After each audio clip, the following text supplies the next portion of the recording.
বিসমিল্লাহির রহমানির রহিম। নয়ন Tanvir YouTube channel থেকে সবাইকে জানাই আসসালামু আলাইকুম রহমতুল্লাহ বারাকাতু। আজকে আমি কিছু কথা ব্যাখ্যা করব, কিছু কথা বলবো কোরআনের।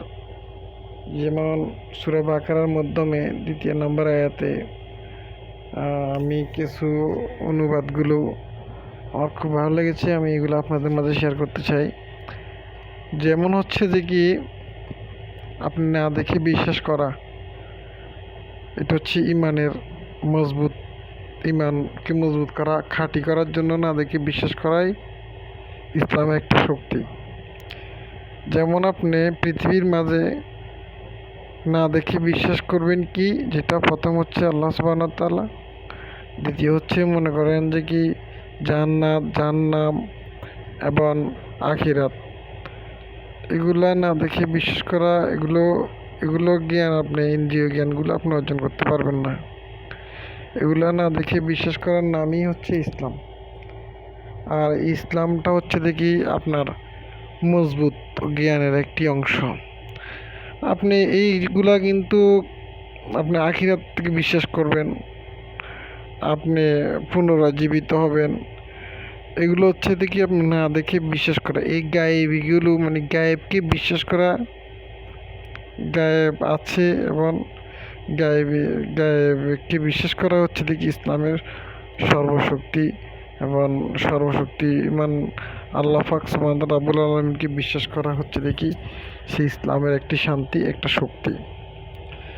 যাই হোক, যখন আপনি গায়েবকে বিশ্বাস করলেন, তারপরে আপনি নামাজ পড়েন, নামাজ কায়েম করেন। দেখেন মুনাফিকেরাও নামাজ পড়ে, কিন্তু নামাজ পড়াটার মেন উদ্দেশ্য হচ্ছে যে কি, আমাদের প্রিয় নবী হযরত মুহাম্মদ সাল্লাল্লাহু আলাইহি সাল্লাম নামাজ শিক্ষা দিয়ে গিয়েছেন, দিন প্রতিষ্ঠা করে গিয়েছেন। সেজন্য আমরা নামাজ কায়েম করি, আরও আমাদের ইসলামকে আরও মজবুত করে তুলি ইনশাল্লাহ। তারপর আর একটা কথা হলো যে কি, ব্যয় করা। ইসলাম বলছে যে কি আপনি ব্যয় করুন ছেলে সন্তান, সন্তান সন্ততির জন্য, এবং আপনি দান সদগার মাধ্যমে ব্যয় করুন। আর আপনার ইমানি শক্তি বুঝে যাবে ব্যয়ের মাধ্যমে।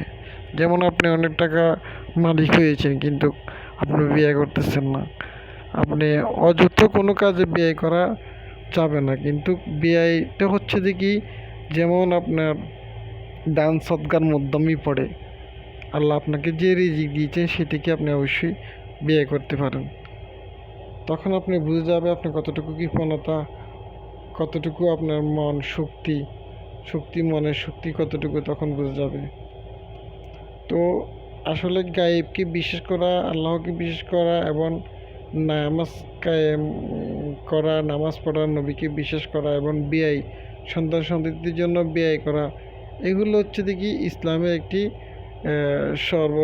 সর্বশক্তিমান আল্লাহ পাক সুবহানাহু ওয়া তাআলার দেওয়া, আমরা সৃষ্টি ইশারা হিসাবে এগুলো হচ্ছে দেখি মেন প্রধান। সবাই ভালো থাকবেন, সুস্থ থাকবেন।